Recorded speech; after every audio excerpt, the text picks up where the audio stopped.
Popcorn World.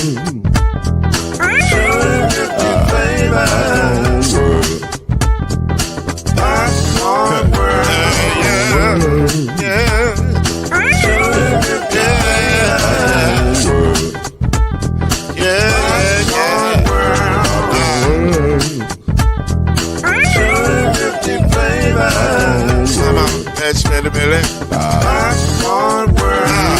Can I make you groove now? Yes, I can. So you can get this groove in a bag of a can. But to make it round the world when it holds in your hand. Popcorn World. 250 flavors gonna make you smile. 250 flavors gonna make you smile.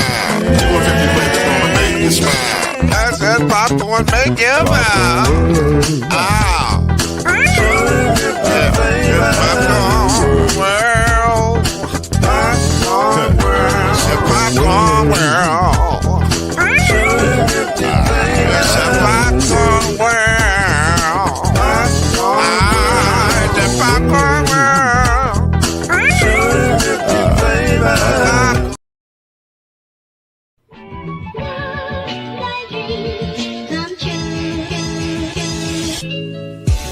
Now it's time for Believe in the ACC with our starting lineup. From Florida State, number 17, Charlie Ward. From Morehead State University, number 50, Lloyd Spence. And from Murray State University, number 2, Kendrick Haskins. Get ready for the best sports show about the ACC in all the land. Believe in the ACC starts now.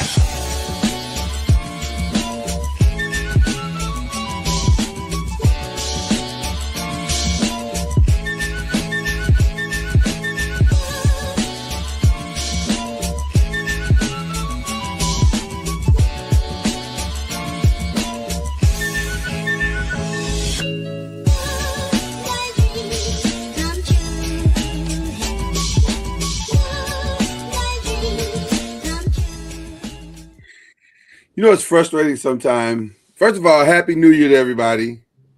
I don't want to just start fussing.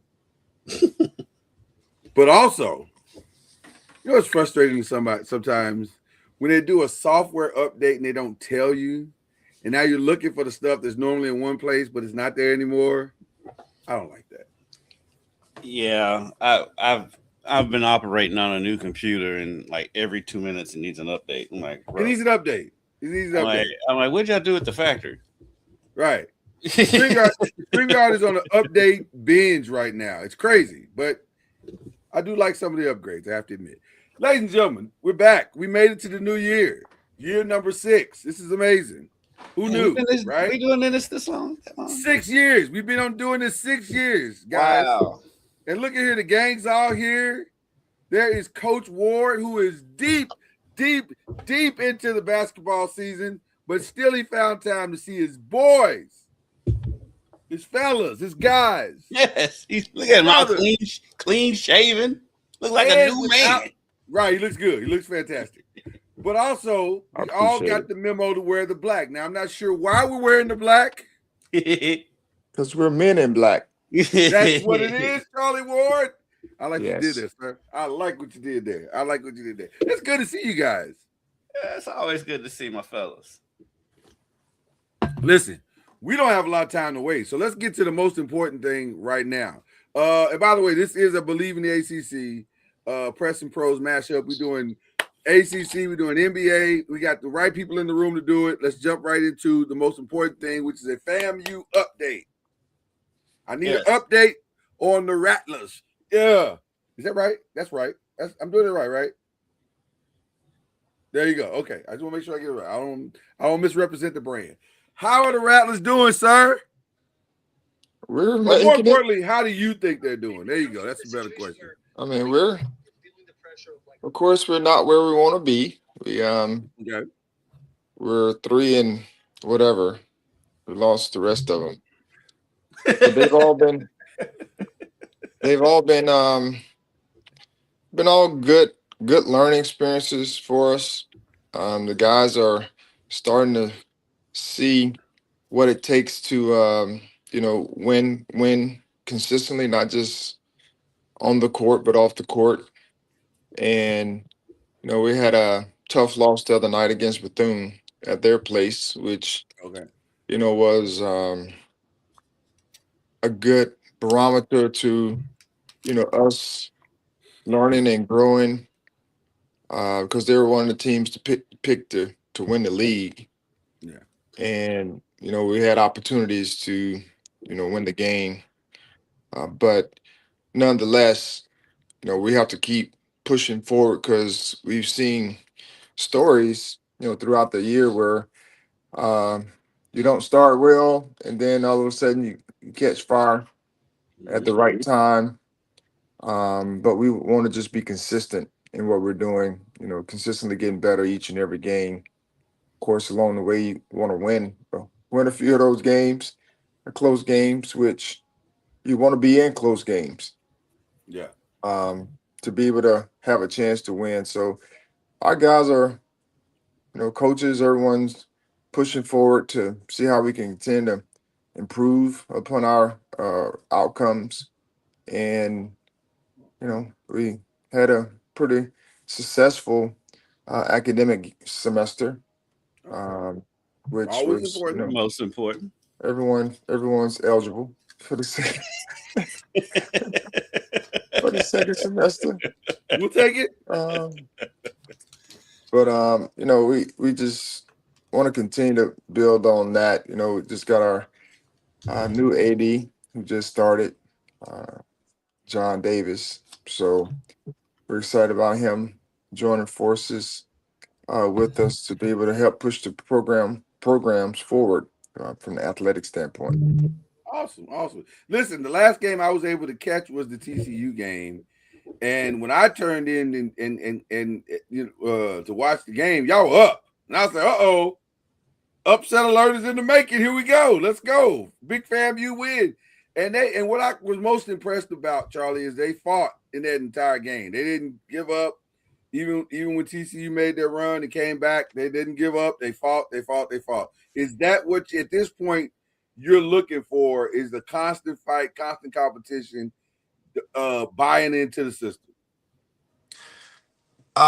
Yes. I mean, being the first year, the expectations, I think we would pick eighth in the league preseason.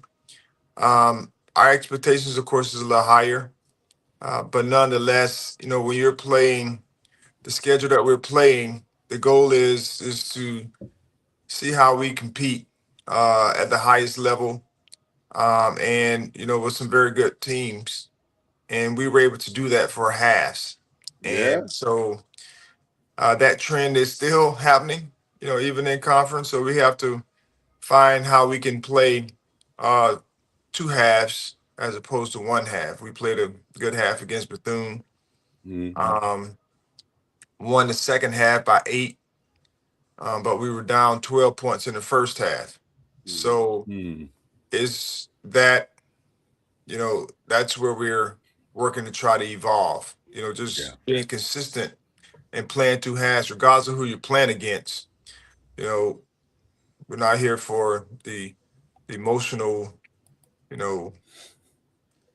oh, y'all play hard. Yeah. Almost, that only gets you so far. So we want to be consistent in what we're doing, and we'll get there. It's always a journey, and guys are starting to see it, and they're starting to get hungry for it. So that's good. That's good. When you see how TCU performed at Kansas the other night, they probably should have won that game.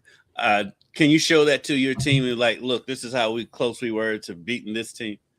Yeah. Well, there are a lot of those teams. And we know, I mean, the teams we play in the non-conference, a lot of them are, top 25, or are playing well. So, or going to be a top team in their league, whether it's Conference USA, or whatever it may be, American. They're going to be one of the top teams in their league. UCF, beat Kansas, I think, the other night. And so, all those things go back to, we challenged ourselves to see what it looks like. We had some good moments. Weren't able to, of course, win the games, but find little wins within those games is what you're building towards, and being able to show that, the guys being able to see it. At the end of the day, you want to go out and compete, regardless of whose name is on the jersey. You got to execute at a high level, regardless of whose name's on the jersey, and then you have to make plays. And then we got to make sure that we're preparing properly by challenging them in practice, challenging them, off the field, off the court, with things that they're doing academically, bringing them together as a team. So we're working to try to make sure we do our part as coaches to provide a culture and environment where it can thrive, not just on the court, but off the court as well. Well, first of all, let me just tell you, we're super proud that you have mastered coach speak in the college level. You are awesome. You sound good, brother. I'm going to tell you that right off the top. I'm tell you that right off the top. Second of all, I got you a little gift for Christmas, and that is I will be seeing you, sir, on the 17th when you make your appearance here in the city that I live in. Oh, that's right. There's no way you're going to be able to come to this city and I can't see my guy. So I'm going to pull up on you, Charlie. We'll be there, Arkansas Pine Bluff. That's right. That's right. He'll be here to take on the Golden Lions. But I will be donned in FAMU gear in support of my brother. I will not abandon you in your time of need. So there you go. I appreciate that. What a treat for you, Charlie. I know. There you go. There you go. I got that present last summer. Right. Now, let me say this. If you win, then you and the AD gonna have to figure out how to get me to travel. I don't know how you're gonna pull that off. Y'all work that out. I'll be looking for my own NIL deal. Well, you gonna be like the cat for Bowling Green. I'm just saying. Or like Mother G. Maybe I'm Father NOIZ. G. You know what I'm saying? Well, Sister G, I'm Father NOIZ. I'll just travel around, blessing the team, and getting you wins. That'll be my goal. You gonna walk around with some holy water. Holy water. Hey, listen, it worked for the Steelers. Worked for the Steelers. It did. Whoever it was, somebody intervened on that one. Yeah. I was gonna say, man, that's just regular old water. What were y'all doing over there? Got that out the faucet. You got that out the faucet before you pulled up in the game. You ain't fooled nobody, Father. Okay. That was fun. That was fun. Congratulations, Charlie. This is an exciting time for you and the Rattlers and for the entire FAMU nation. Let's get into some other stuff that's going on. There's this little thing called the college football playoffs that's happening tonight. And we are an ACC team. Let me just say this. In my lifetime, I have never been more conflicted about a football game than this one. Because the ACC and me obviously wants Miami to win. We want Miami to win this game and prove to the world that the ACC belongs. We all want that. Mm-hmm. However, the petty in me wants Ole Miss to win this game so they can look right in the camera and laugh in Lane Kiffin's face. So I don't know how I feel. I would like to ask the two of you, how do you feel?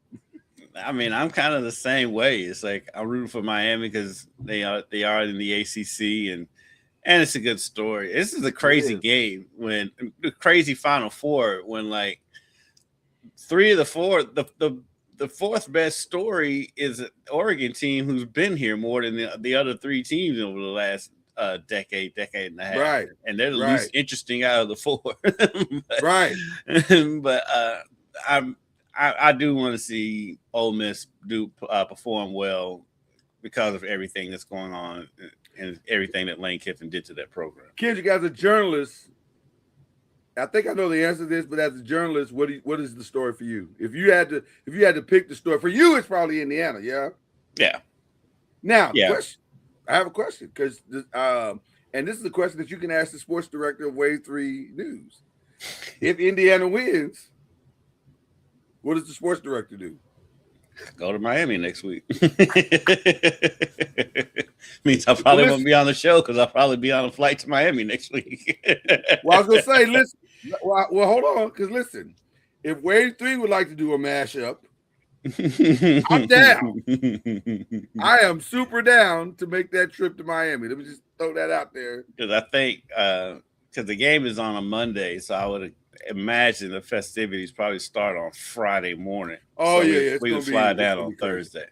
Yeah, it's gonna be crazy. If a peek behind the curtain, it was pretty funny to me. The other day, we got an email from the college football playoff system asking all the IU media to quit trying to credential for the national championship game already. Because you can't do it yet. You technically can't do that. Yeah, technically you have to wait. I'm like, but I understand. I do understand the excitement, but like, yes, I do understand. Yeah, can't do that. Well, listen, you can't fault them. They've never been here before. This is new. This is all new territory. Usually, they've already moved on to basketball by now. So this is all new territory. Shout out to the basketball team. They've won 4 straight and 2-0 to start the Big Ten conference. They're doing great. They're doing great. They're doing great. Charlie, who are you rooting for in this game? I'd like to see Miami win. Very similar to you guys. I mean, I'd like to see Miami win as we talk about the ACC. And, they have a team in the Final Four. So this Final Four is kind of represented by multiple conferences. So even though 2 conferences try to dominate the whole field, Exactly. but there are multiple conferences, being represented. And I'm glad the ACC is one of them. And it just goes to show you sometimes, whether you have one team in or 5 teams in, it doesn't matter which conference you come from, it's the makeup of the team. Right. And so we got to get to a point where that's not the issue. I mean, that's not who's driving the bus. Like let's put everybody on the bus to making decisions. Because I heard someone the other day talk about changes through the playoff system, and then having the SEC and the Big Ten vote on it. And I'm like, what are we talking about? Right. Changes. How the 2 commissioners in the Big Ten, like the SEC, vote on it? I'm like, what are we talking about? I mean, there are other people playing these games, other conferences playing these games. Yeah. So everybody should be coming to the table to talk through the changes or whatever the change is going to be. But I'm just happy for Miami being there. I know their defense has carried them throughout, and the offense has done enough to make things happen, to get them to where they are, and they have the explosiveness to be able to put up points as well, just like the other night. Enough points, I should say. But I would love to see Ole Miss, stick it to Kiffin the way he's been very petty. But I understand Kiffin still, because he has another job he's doing. And he's trying to make sure that gets off to the right start as well. So I totally get it and understand it. But you made a decision. And when you make decisions, you have to be willing to live with whatever the consequences are. And, just at this time, I don't know what the latest is. I kind of heard some things, but I didn't know what the latest was with the coaches coaching. I heard that maybe trying to pull them, or I don't know. But I think only 2 of them are remaining. I know 2 of them are going to do the other. Charlie Weiss Jr. is staying to call the offense for Ole Miss, and then I think the running back coach, I think it is. It's one other coach, and the rest of them are going back to Baton Rouge. But Charlie, I want to echo something you just said because I feel the exact same way. I feel no sympathy for Lane Kiffin whatsoever, and I do not absolve him of this because he chose this. This didn't have to be. Now I get it. Oh, he wanted a better job, making more money. I totally understand that. But raise your hand if you think Lane Kiffin was not going to get more money staying at Ole Miss if he took them to a national championship game. Exactly. So Right. he chose this. So I'm sorry. I don't feel bad for him. I don't feel bad for LSU. And by the way, this is also the petty in me. I hope this is very Brian Kelly-esque. Well, it's kind of similar. It's very similar. It seems like the same old two story. high-profile coaches coming from high-profile programs who've never really won anything. who couldn't win because he didn't have the resources.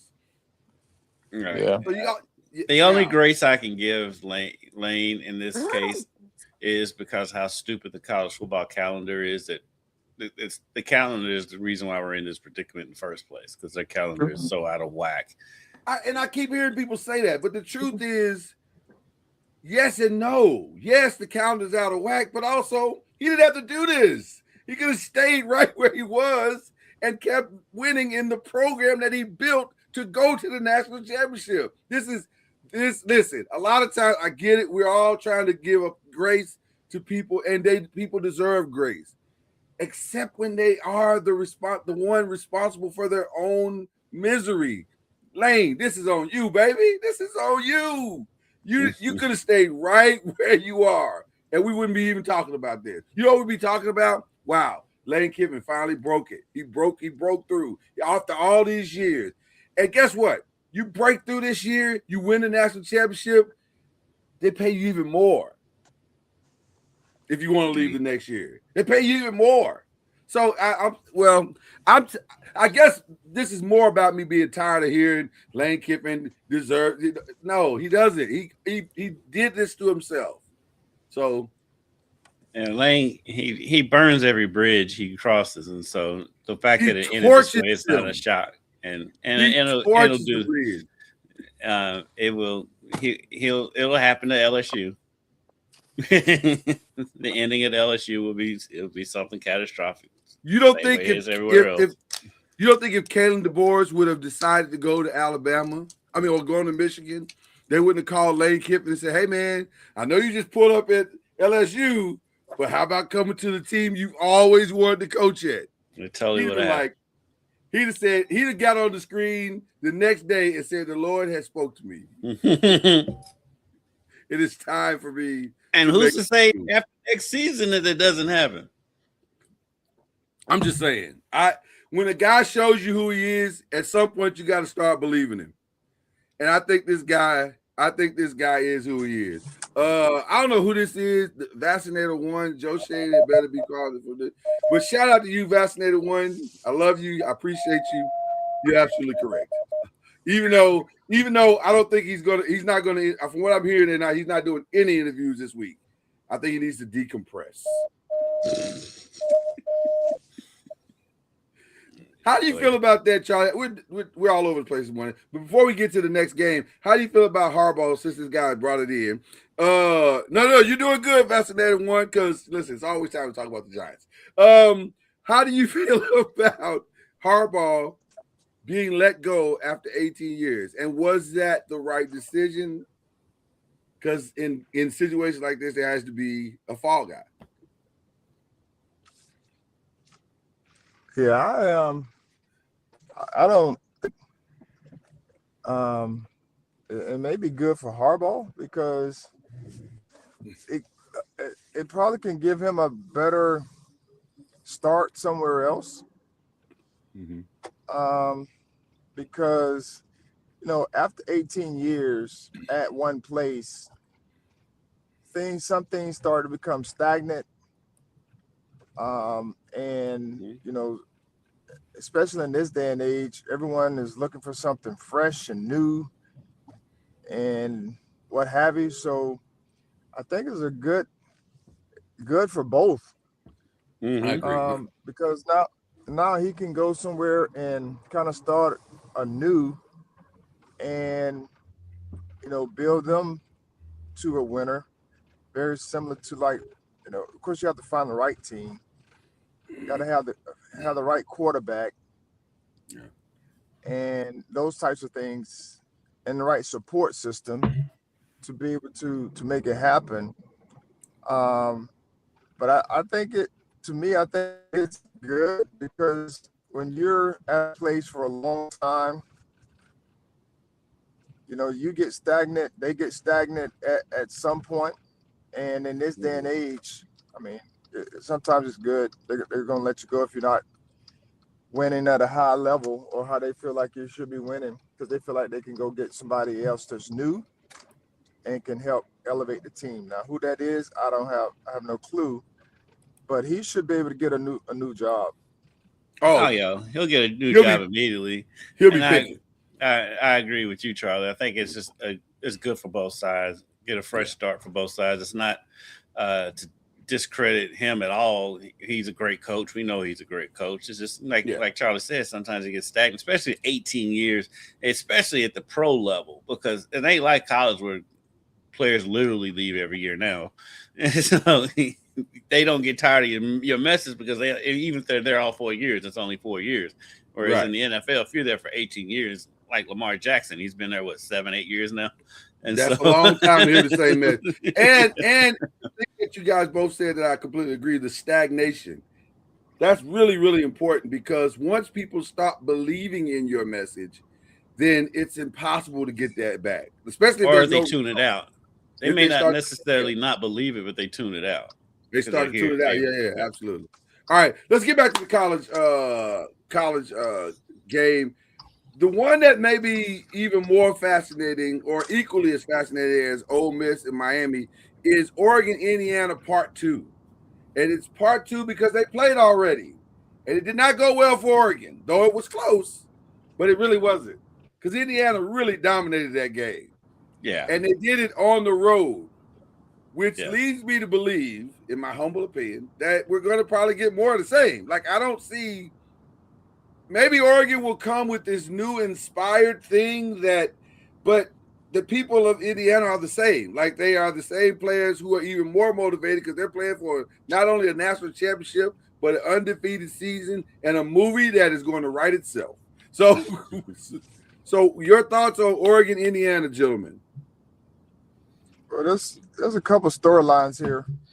Of course, one being Oregon's offense and defensive coordinators are head coaches somewhere else. Right. And so it'll be interesting to see. I know in this juncture time frame of the season, you're not doing a whole lot of new things because you may have a couple of tweaks here and there to some foundational things that you do, but at the end of the day, you're not going to be implementing a new defense or offense. You may have some like wrinkles, like I said, but just the distractions from being a head coach. We saw Ole Miss decide to not allow Coach Kiffin to coach the games in the playoffs due to this fact that it's a distraction, Yeah. And so that's what people talk about. I guarantee you, while they were there, at the I think the Chick-fil-A Peach Bowl, they had to address those questions, and their time was divided for these last couple of weeks, and it's not easy. And so it'll be interesting to see if they are able to overcome those distractions. And then can Indiana continue to soar, in this environment, which I think they can because of the quarterback and their balance and their execution. They just kind of remind me of a Wisconsin type team that they play good, solid defense. You're like, how do they do it?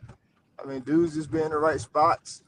Guys They are make so plays, disciplined. Yes. and then offensively, nothing really phases them. Even though they may have some, but man, Fernando is just one of those guys that you just root for. You just want to Yeah. root for because of who he is and the way he goes about his business. So, I want to see Indiana continue the deal because it does give hope for others that Yes. you can get out of the dumpster with the right support, with the right coaches, and all those different types of things. And it would be good for football just to have somebody different than there's already something Blue different Bloods. because Yeah, that's the teams all that's in four it of them now, different. Yeah. Have had their own issues over the years. Let me say this. I'm so mad that Jacob Payne got this before I did. I never even thought of this until he just says, like, it is Hoosiers, the football version. This is Hoosiers. Where is Gene Hackman when you need him? Okay. No, it's like around here for us, it's the double whammy because of course we already covered IU football. Then Will Stein, the offensive coordinator for Oregon, is from Louisville, played high school football and college football at U of L, and is the new college football coach for UK football. And so, they got in yesterday, and we've got our crew down there, and they made Will Stein available. So of course we had to ask about the UK job, and so it's super interesting on both ends for this game. Lloyd,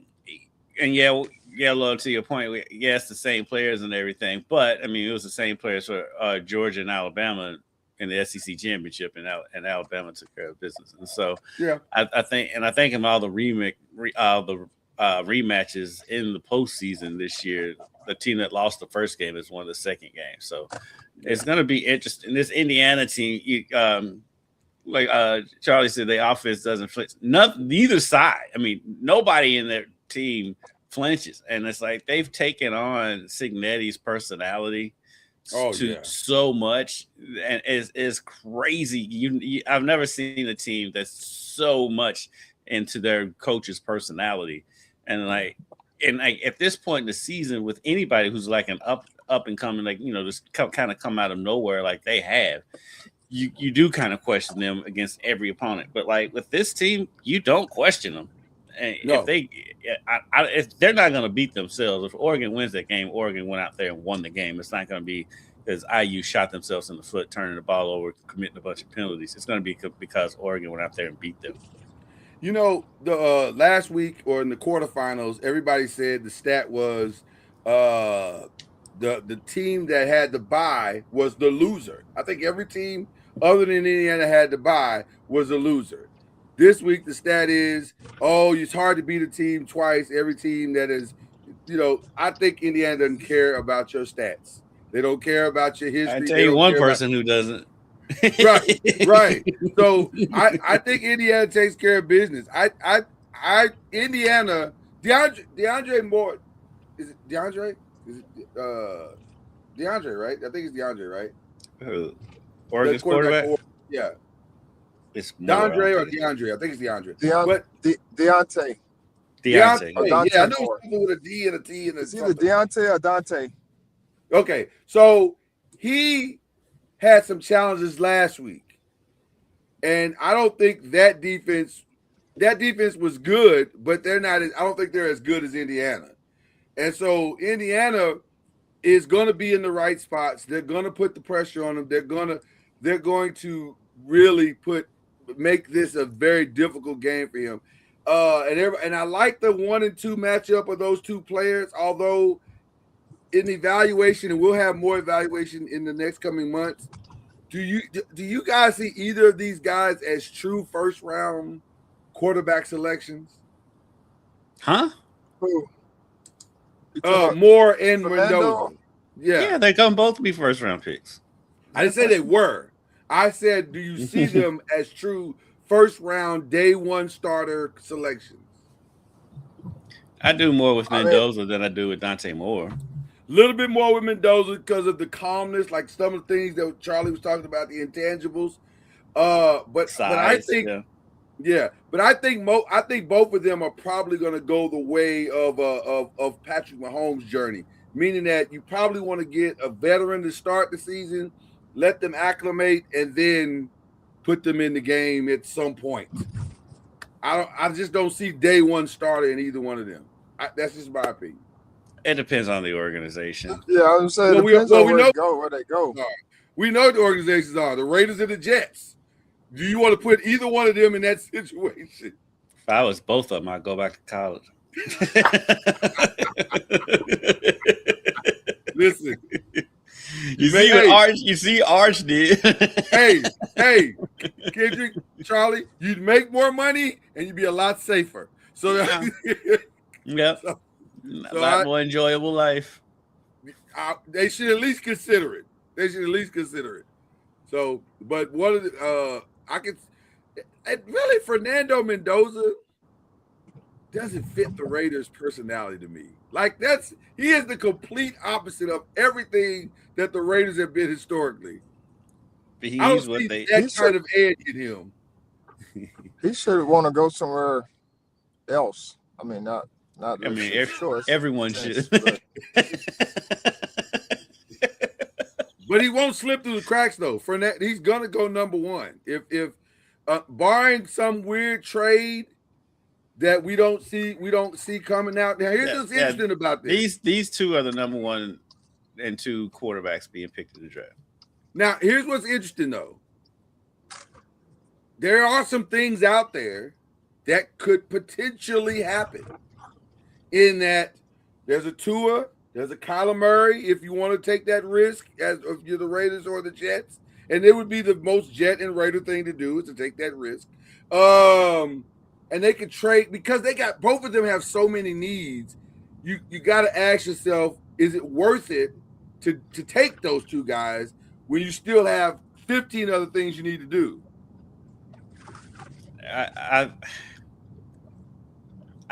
think with the Jets, I think you go ahead and do it. If the Raiders, I can see, Keep in mind the Jets did not get an interception at all. How is that possible? How is that even possible? I was laughing at Levitar the other day because they're a Miami-based show, and it's like, how is that possible when they played Tua twice? Tua gonna give you 3. Tua gonna give you 3. If I'm the Jets, I do go ahead and draft the quarterback. The Raiders, you can make it work another year with Geno.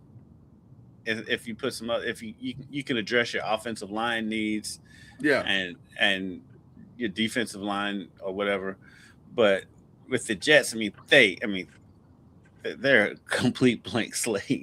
There's no glimmer of hope. So Fields didn't have a good year this year. They've already. He got benched in like week 7, I think. They've already given him his one-way ticket out the door. They've announced it. They could not be more done with Fields if they tried. They announced it like 3 weeks ago. Hey, we will not be resigning this dude. He is no longer part of our long-term plans. Yeah, they are done with the Justin Fields business. Now, having said that, I think there's still a place for Justin Fields in the NFL. It's just not a quarterback. I think it is. Look at the organizations he's played for. One of those organizations is the number 2 seed or 3 seed in the because they totally flipped their organization. Look who was there when he was there. I agree. I agree, but I'm just saying. Okay, so do you think Justin could have thrived in that system under that head coach? I don't think he'd be benched. I don't think he'd be as good as Kalen is, but I think he'd be fine. If he had that coach, he'd still be the quarterback for the Bears, I think. Okay. All right. Couple of more ACC stories before we jump the ship and go to the NBA real quick. The portal's going crazy. This is insane. This is the most ridiculous. First of all, it's a nightmare if you're a journalist right now. It's a nightmare. It's way too many things going on. Matter of fact, I got Jody. Jody Dimlin. Yes. Shout out to Jody. We're sitting at the U of L Duke game, and I swear every 5 to 10 minutes, he's getting up to get on his phone because Louisville got because they got a bunch of commitments that night. Yes. Which was funny because Jeff Brom was at the game. Half the coaching staff was sitting behind us. And I'm like, who is taking these calls? Because everybody's here at the game. Like they're right here. Y'all can literally turn. Did y'all just get, right. Yes, they were literally that close to us.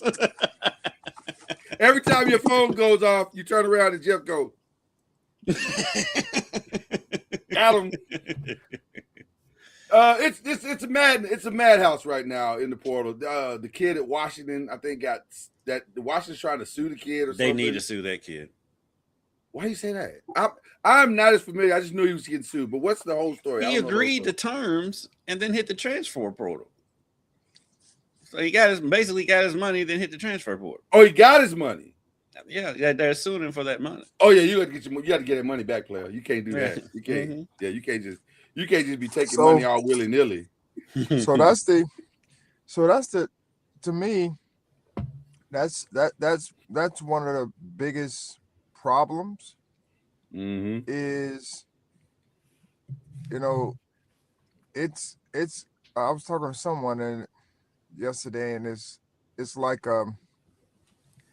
it's gone from one extreme to the other extreme, where during our time we were very restrictive on the players or the student athletes, being able to move or do whatever.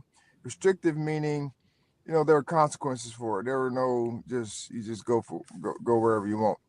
Right. To now where, you can sign here and, you get a signing bonus, and then you're like, well, somebody gonna give me a bigger signing bonus, so I'm just gonna flip my commitment and go over there. And I'm like, there has to be a happy median somewhere where there are rules, there are regulations, and different things that hold people accountable. And it's gotten to a point now where the student athletes are just go for what like how I'm feeling today. Oh, okay, I can just flip. I can do those things are people's prerogative. But I know if you're a coach or administrator or somewhere else, if you sign a contract, there's a buyout, for that contract. Yeah. And, you're just not picking up and walking out. There's a compensation for it. That's what I mean. Like, if you're going to do something, there has to be some consequences to it, as opposed to me just, I don't feel like getting out of the bed today. So I'm just going to stay in the bed, even though I know I got a job and all those types of things. I just, how do I feel today? I'm just going to make it happen. That's what I wanted to say, Charlie. Right now, it's fantasy football with no waiver wire. You just get the player you want, or the player does what he wants, and there's no consequence. But we need to get back to real life. You can't just accept money and not do your job, people. That's not how it works. That's the thing that has come with this portal transfer. So much of it is just so stupid and just so non-commonsensical. It's so stupid. It's crazy. It's so crazy. dumb. Yes, it's so crazy. So rather than give you guys any reports of anything portal yet, we're just gonna wait till the dust settles. I don't do it because I can do that stuff all day, every day in my sportscast. Right. I'm like, look, I'm not doing this stuff. I don't do recruit. Let me know when they are on the field. When the dust settles, we'll give you a smaller update of the top players. On media day in August. Exactly. Some interesting things going on in ACC basketball real quick. Just great game the other night with Duke and Louisville.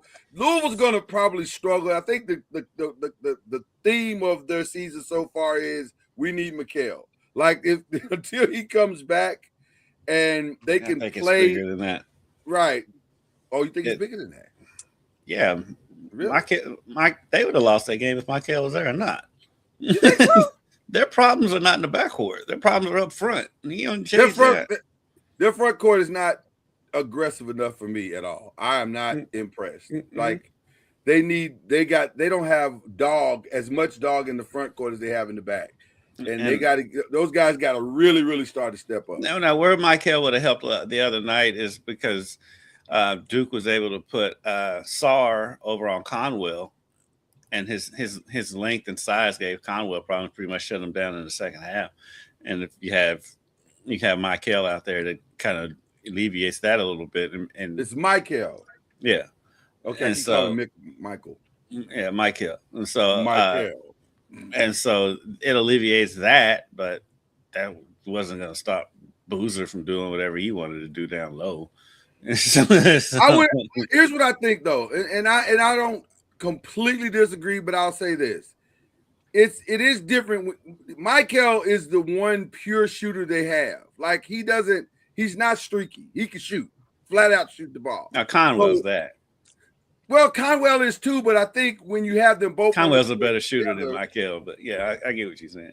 Yeah, Michael's a better scorer. He's a better scorer, but Conwell's a better shooter. But the reason why I say it matters is because with Michael, he can score on 3 levels, and that's what opens up the court for everybody else. They don't have that guy now. It's either Conwell shoots and he hits, and everybody else might get a shot. And they just shot well in the first half. They shot incredibly well in the first half. Hit 10 threes. But they don't have that other guy that can break down the defense on all levels. He's the only one. And they got once he gets back, I think it'll be better. But it's an interesting season for them. But Duke is good. Listen, the ACC is going to be there in the end. That's the one thing I think we're finding out real quick. Duke is good. Louisville's good.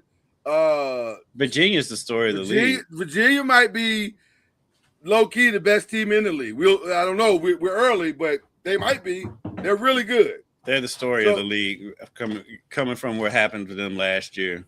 They're the story of the league. I don't know if they're best team yet because their schedule hasn't been the most formidable, but I think they're the story of the league, given where they were at this point last season. Where they were, exactly. So it's going to be interesting to see what happens. I don't know if Charlie's had time to keep up with his Seminoles and what they've been doing. Are you keeping up with your Seminoles, Charlie? A little bit. I saw they had a tough loss the other night against Duke. I didn't get a chance to watch it, but I saw where they played well, competitive, which is good. They shoot a lot of threes. Tough loss against Duke. Yeah, I know. I mean, that seems to be the story of the season for those that are playing against Duke. They find ways to win. That Duke whistle is a thing. Oh no! Listen. Let's be clear. Duke fans get mad and sensitive about it, but look, when you see that game up close. Now, granted, I'm not going to be one that says that Louisville lost that game because of officiating. They did. They lost that game because Duke made adjustments on defense. They quit giving up wide open threes, and they forced Louisville into a lot of bad turnovers. I give Duke, the players, coach, staff, all the credit in the world. But the Duke whistle is a thing. It's a thing. It is a thing. It is real. Very, very real. All right. Let's jump over into the pros. We're now into the other show with our special guest, Charlie Ward. Okay. Our legitimate pro. Our legitimate pro. Right. Normally it's just press. Today we legitimately have press and pros. Okay. Press and the big weird trade went down last night. And let me just say this. I feel a way about this trade, but not in the way that you might think I feel. Shout out to Trae Young, who looked at the landscape of NBA basketball and said, when I saw that sentence, I thought of you instantly, but I was busy, so I couldn't text you. I was thinking, that's a sentence that's never been uttered in the history of the NBA. No one has ever said out loud, you know where I'd like to go? The Washington Wizards. It's never happened. But shout out to Trae Young, who saw an opportunity, was like, you know what? Y'all got something I want. He made a business. Well, two things you got. You got two things I want: more shots and more money. He's going to max out immediately. Can they max him out though? Yes. Okay. I thought Atlanta was the only team that can max him out. He'll max out to what he has potential to get at that. I think his max out is further down the road now. I think Atlanta could have signed him to a max deal earlier than Washington did. I think right, absolutely. But eventually, he's the face of the franchise. He's the new Bradley Beal. He's the new Bradley Beal. And listen. Charlie Ward has taught us. If he's taught us nothing in the 6 years we've been here, he has taught us: you make a decision and you live with your consequences. Mm-hmm. The man has made a viable decision. He said, "I want this bag," and he's going to get his bag. But and all jokes aside, though, it goes back to what Charlie was saying earlier with the Ravens and Harbaugh. It's good for both sides. It was his time. 100%. It was his time to part ways. Yes. What says you, Mr. Ward? No, I mean, I agree with it was time because they were only going to go so far with him in Atlanta. And I think they started to get weary or tired of just having to deal with whatever they were dealing with. And so whether it was bickering, whether it was complaining, whatever you want to call it, they probably was just like, it sounded like it's just said, go find you another spot. Find you another spot. And we'll be cool with it because we're not getting the results that we want with you anyway. Mm-hmm. So let's go and find a better opportunity for yourself, and that's just that's how things roll these days. Middle of the year. Before you go get your own deal, like which I can appreciate. Not everyone gets the opportunity to go search for their own place. I know during my time that was not the case. They didn't give you a choice, but they didn't say go find your team and then we'll work the deal out. No, they just put you in a deal or you were part of a deal and it was best for the team, as opposed to the player. But I'm happy that he's found a place where he feels like he can thrive.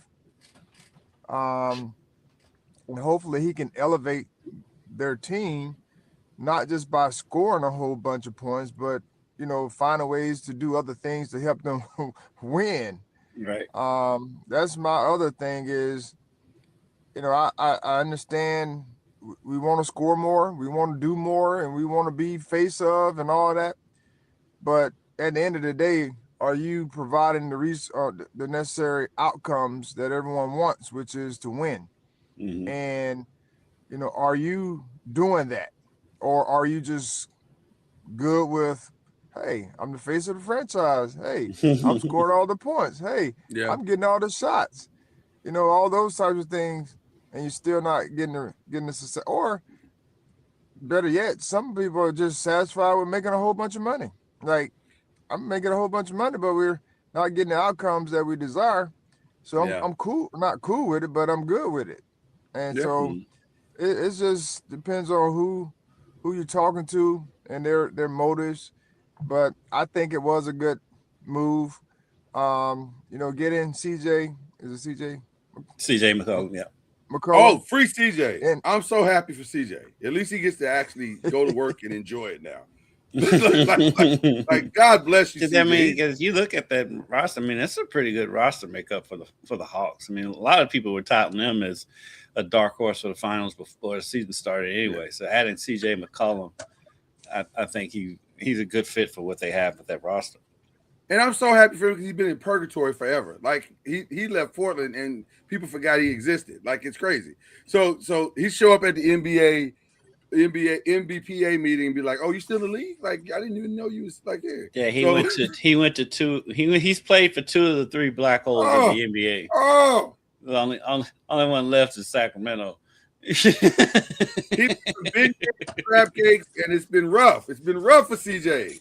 But now he can get some of that soul food in Atlanta and enjoy the rest of his career. This is great. I'm so happy. Go out and live and say it's a pretty good food in DC too. That's what I say. Crab cake. You know, he had good crab cake. And Ben's chili bowl. You know, one of the president's favorites, President Obama, my president. The other thing is, the only person that needs to be set free is Kuminga. I'm just at this point. I'm so tired of this story. It's a story that will not go away. He's not playing either, is he? He's not playing. Here's how bad it's gotten in Golden State for Kuminga. And shout out to Draymond Green for telling this story. The other day, Brandon Przemski was pulled out of the game, and Kuminga was encouraging him that everything was going to be all right. I was like, this is bad when the man has now been relegated to counselor. So yeah, he's basically Udonis Haslem, except he's only like 3 or 4 years, 5 years into the league. he's not even 20. I think he's barely 24. I don't even know if he's 24 years old yet. He's a veteran with wisdom. Like, it's crazy. But from all I've heard, he is going to be moved. It's just a matter of where. My thoughts are very simple. I think, as crazy as this is going to sound, the most logical place for him to go would be Dallas, because Dallas needs to dump that AD salary. They need to get rid of that. That is not helping them in any way, form, or fashion. Just admit the defeat. You lost the trade. That was your man got you. Nico, who's a fire. They admitted that when they fired. They admitted that when they fired Nico anyway. Right. So just strip it down and let's move on. And then if you're the Warriors, you don't need AD the whole season. You just need it from March to June. That's all you need. And if he's healthy March to June, then you're good. So is he going to be healthy from March to June? Well, listen. As a longtime Laker fan, I can tell you that's in the air. We don't know. We don't know. So, but I just want to see Kuminga have the opportunity to at least try to become the best version of himself. He may never get there, but at least let the kid try. Jesus, this is torture right now. It feels awful. So there you go. So those are the two. As we really get more attention to the trade deadline, those are the two stories that are probably the biggest right now. Kendrick, did I forget anything as far as the NBA is concerned? Well, the Thunder have all of a sudden fallen off the planet. They got beat by 30 at home by Charlotte the other night. I think they lost last night. I don't know what's going on with the Thunder. Oh, that's easy. I can explain that in one reality. Like, with all due respect to the Thunder, they are a great team. They are the best team in the NBA. They were never going to win 73 games. Yeah, they were never going to win 73 games is hard. Yeah, but 60 games is hard. Yeah, like we said, we was talking earlier this week. It's too early in the season for me to be like, this is too hard. It's just not January. Right. I think it's more than that. I think some of the injuries have caught up to them. Well, it's a lot. It's a combination of all things. Charlie, what was the most games that you on the team won? You remember? 50 something. That's typically what it is. It's 50, and every now and then. No, I can't even say every now and then. I would say more. It's hard to win 60 games. It's hard. True, but it's too early in the season for them to be even worrying, thinking about all that. It's just not. Well, they were already talking. They were already talking. We're going to break the 73 record. We're as good as the 70. I never heard that. I never heard that. That wasn't the players. I didn't hear that come from them. That was other people talking about where they were and how they were playing at the time, because they were playing well. And they were what, 30-1 or something like that. Yeah. No, they were 20. They went 23 and something. 20. Yeah, but it was they had one loss for a long time. For a long time. Yeah. Then the Spurs came along. Yeah. And busted all. Spurs came along and beat them twice in a row. Yeah. Yeah. In the same week. Yeah, and I guess and they must have laid some kind of a blueprint on how to do it, and that's what teams are doing, because it's amazing to see that. Yeah. Yeah, it's everybody goes through bad times in the season because it's such a long season, but just the way they're getting beaten by who they're losing. It's not like they're just losing to the Spurs or Houston or the upper echelon of the league. They got beat at home by 30 by Charlotte.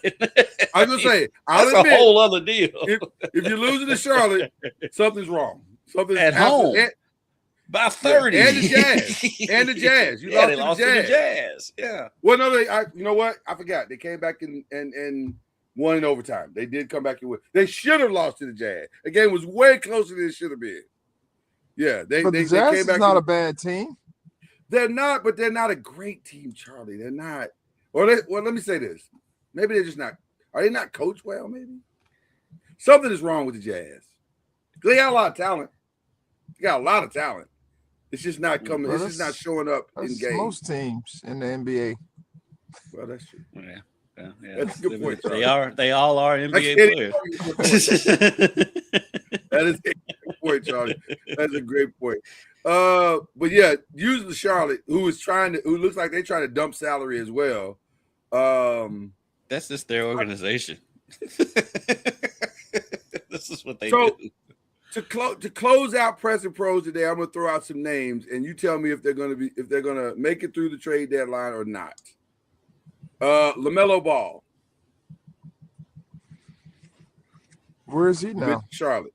He's in Charlotte still for the time being, but there's been a lot of talk about LaMelo Ball.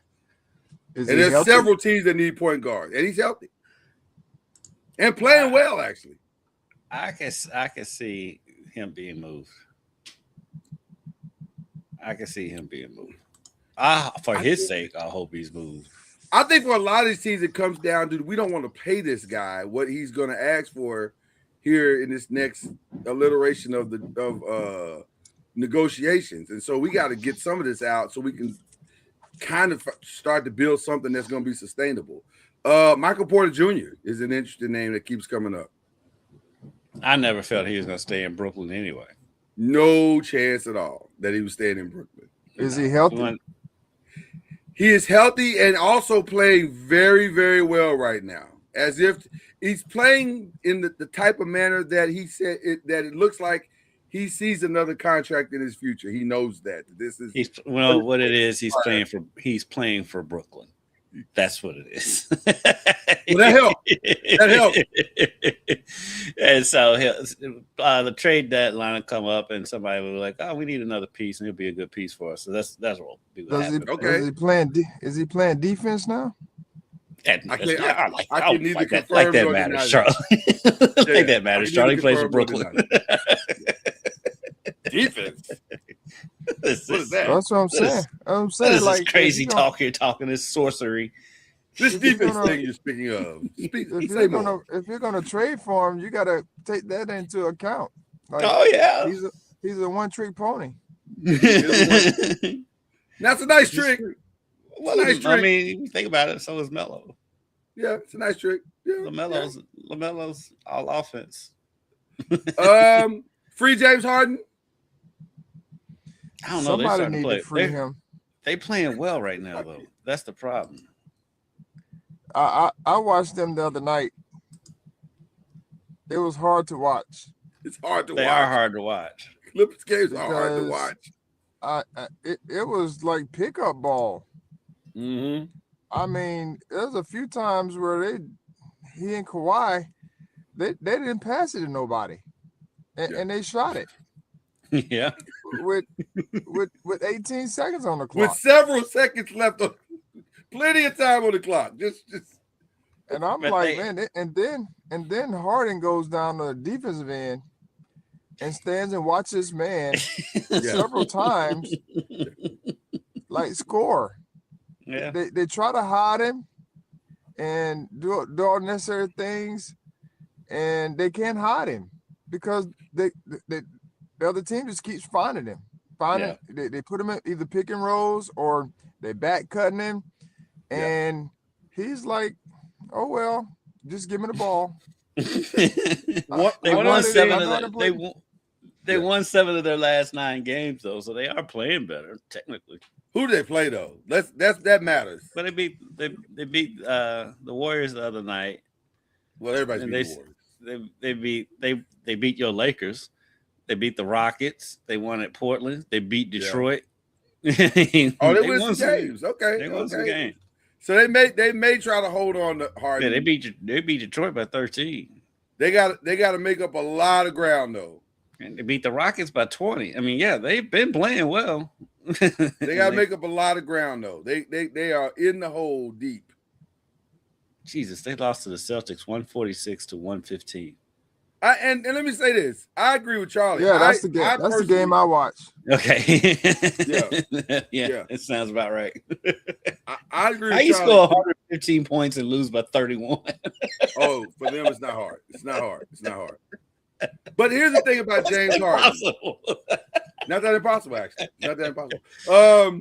Here's the thing about James Harden that's interesting to me, though.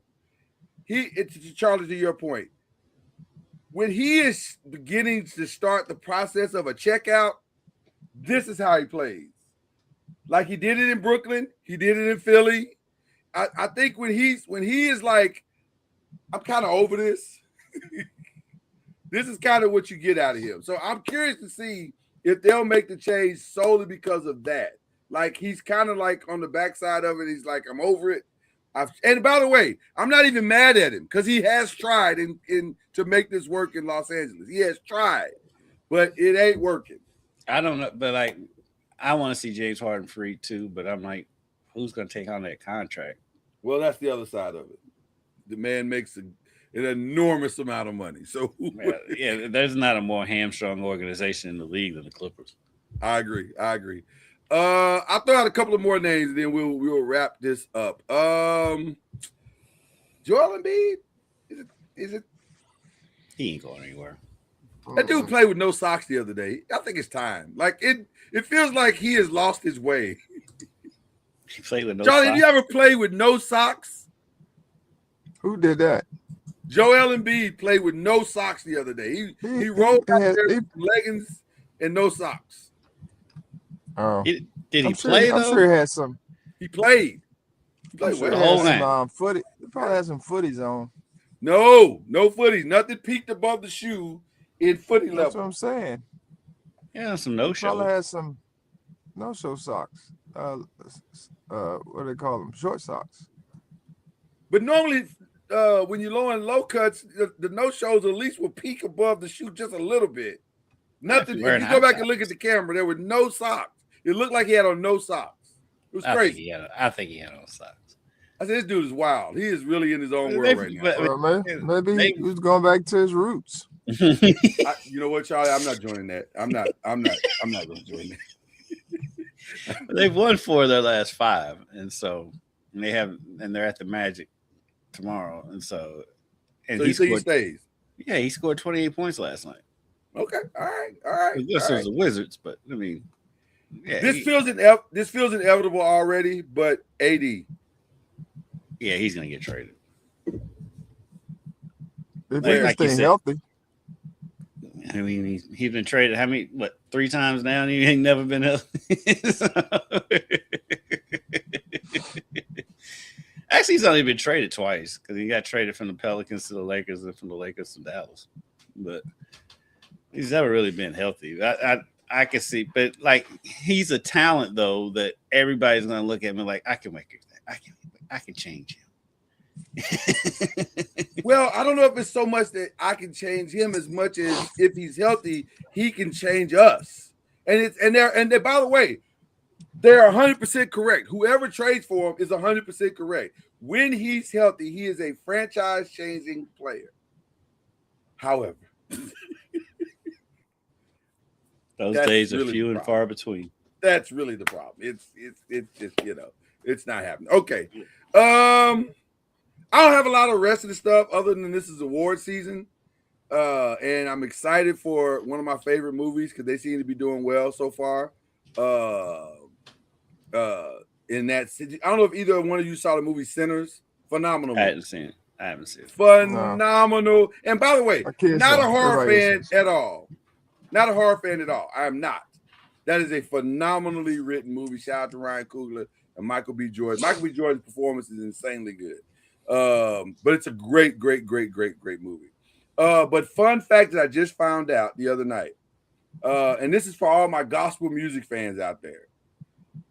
The mother of Miles Canton, the young man that plays in Sinners, is a young lady that's synonymous with gospel greatness by the name of Timothy Figueroa. I had no idea, but she showed up hugging this kid the other day. I'm like, oh, Timothy knows. Wait, that's his mama?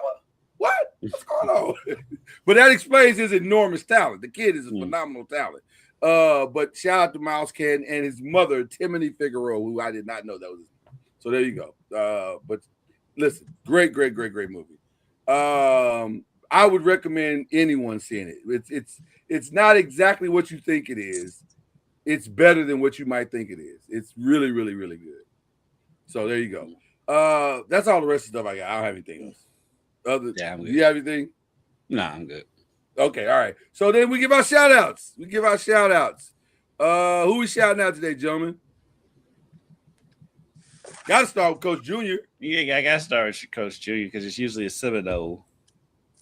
Yeah, I miss your Seminole shout outs. I really do. We need. I haven't had much to shout out. I don't know. Shout out to my wife. She's the best. So I have a walk-in closet that was not walk-in, a ball. Okay. And so she went in and she likes to clean clutter.